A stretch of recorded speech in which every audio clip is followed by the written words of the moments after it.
اعوذ باللہ من الشیطان الرجیم بسم اللہ الرحمن الرحیم۔ عزیز طلباء، آج ہم حدیث مبارکہ نمبر 6 پڑھنے لگے ہیں جو ہماری اسلامیات کی کتاب میں نہم دہم کی کتاب میں موجود ہے۔ پہلے اسے پڑھتے ہیں، اس کے بعد اس پہ بات کرتے ہیں۔ نبی کریم صلی اللہ علیہ وآلہ وسلم نے فرمایا، من احب للہ، جس نے اللہ کے لیے محبت کی، وَأَبْغَضَ لِلَّهِ، اور جس نے اللہ کے لیے بغض رکھا، وَأَعْطَى لِلَّهِ، اور اللہ کے لیے جس نے عطا کیا، وَمَنَعَ لِلَّهِ، اور جس نے اللہ کے لیے منع کیا، فَقَدِ اسْتَكْمَلَ الْإِيمَانَ، پس اس نے ایمان مکمل کر لیا۔ اب اگر غور کریں تو پتہ چلتا ہے کہ نبی کریم صلی اللہ علیہ وآلہ وسلم نے ایمان کو مکمل کرنے کا طریقہ بتا دیا ہے۔ محبت کرو تو اللہ کے لیے، نفرت کرو تو اللہ کے لیے، کچھ دینا ہے تو اس لیے کہ اللہ نے حکم دے دیا اس لیے دے دو، کسی چیز سے روکا ہے تو رک جاؤ، اللہ کے لیے رکنا ہے۔ یہ ایمان کو مکمل کرنے کے 4 طریقے ہیں۔ یعنی اگر کسی نے اپنے آپ کو اللہ کے لیے روک لیا، 25% ایمان، اللہ کے لیے عطا کر دیا، 50% ایمان، اللہ کے لیے نفرت کی، 75%، اور اگر اللہ کے لیے محبت کی تو 100% ایمان کا حامل ہو گیا۔ دیکھیے کس طرح سے نبی صلی اللہ علیہ وآلہ وسلم نے ہمیں آسانی سے بتا دیا کہ ایمان کو مکمل کرنے کے لیے لازمی ہے مسلمان ایمان والا ہر کام صرف اللہ کے لیے کرے۔ اب اگر ہم حوالے کے طور پہ دیکھیں تو ہمیں قرآن کریم میں یہ الفاظ ملتے ہیں، وَالَّذِينَ آمَنُوا أَشَدُّ حُبًّا لِلَّهِ، اور غالباً یہ آیت آپ کے سبق میں بھی موجود ہے۔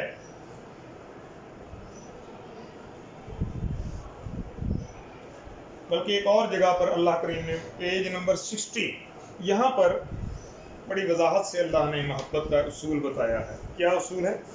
قل، اے نبی کہہ دو، ان کنتم تحبون اللہ، میں نے وہ لکھی نہیں ہے یہاں، میں کتاب سے سنا رہا ہوں، صفحہ نمبر 60۔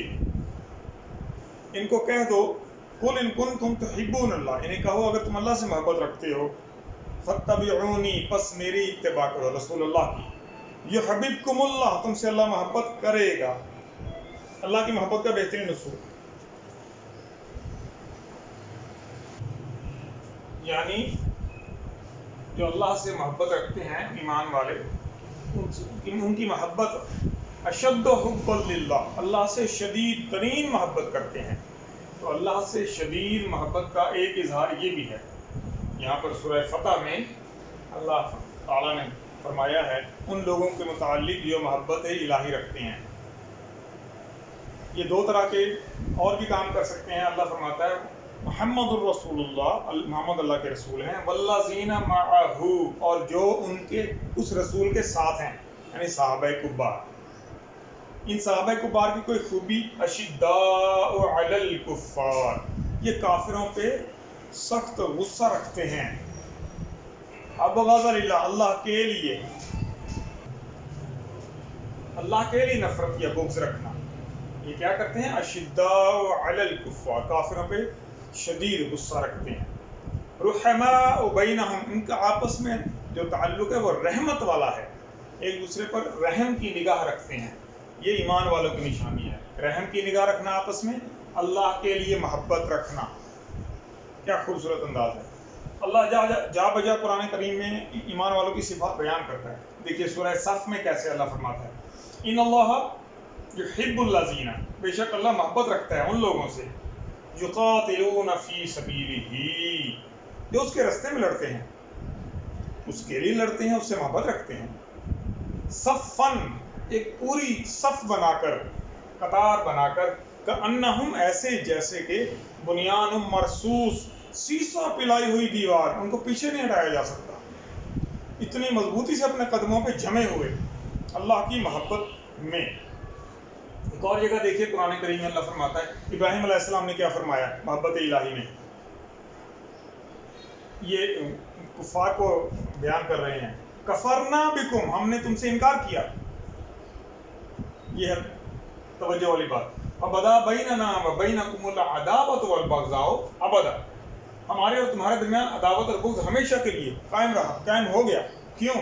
کیونکہ تم اللہ کو واحد نہیں مانتے، ہم اللہ کو واحد مانتے ہیں، ہم تم سے انکار کرتے ہیں۔ کفرنا بکم، ہم تم سے انکار کرتے ہیں۔ اس کے لیے انکار ہو رہا ہے، اللہ کے لیے، یہ محبت الہی۔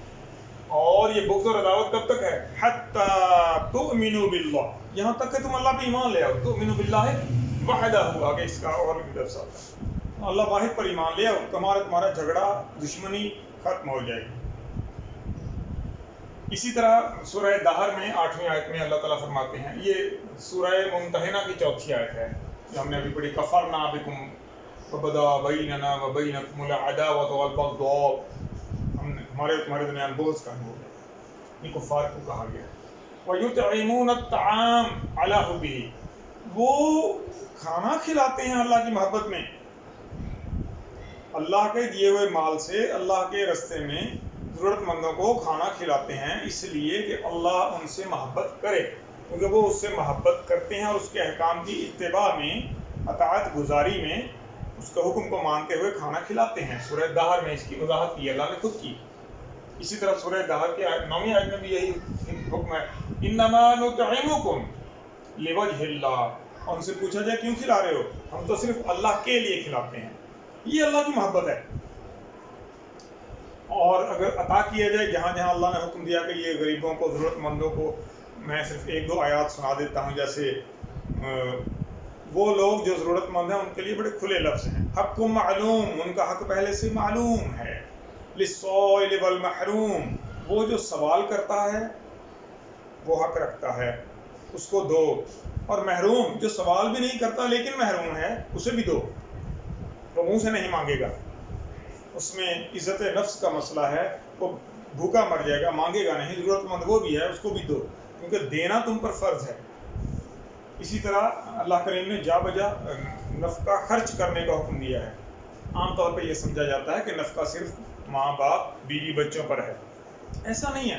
قرآن کریم کا مطالعہ کریں تو جا بجا اللہ کریم نے ان کے احکامات نازل فرمائے نبی کریم صلی اللہ علیہ وآلہ وسلم پر۔ اس کے لیے میں ایک آیت کوٹ کر دیتا ہوں، وہ سورہ بقرہ ہے غالباً، یا سورت دوسری سورت ہے، سورت الاعراف نہیں، آل عمران۔ اللہ فرماتے ہیں کہ اے نبی، یہ تجھ سے پوچھتے ہیں وَيَسْأَلُونَكَ مَاذَا يُنْفِقُونَ، یہ تجھ سے پوچھتے ہیں خرچ کہاں کہاں کرنا ہے۔ اللہ کے لیے خرچ کرتے ہیں، عطا کرتے ہیں، کہاں کہاں خرچ کرنا ہے پوچھتے ہیں۔ قل، اے نبی ان کو کہو، ما انفقتم، تم نے خرچ کرنا ہے، فَلِلْوَالِدَيْنِ وَالْأَقْرَبِينَ وَالْيَتَامَى وَالْمَسَاكِينِ وَابْنِ السَّبِيلِ، 5 رشتے بتا دیے۔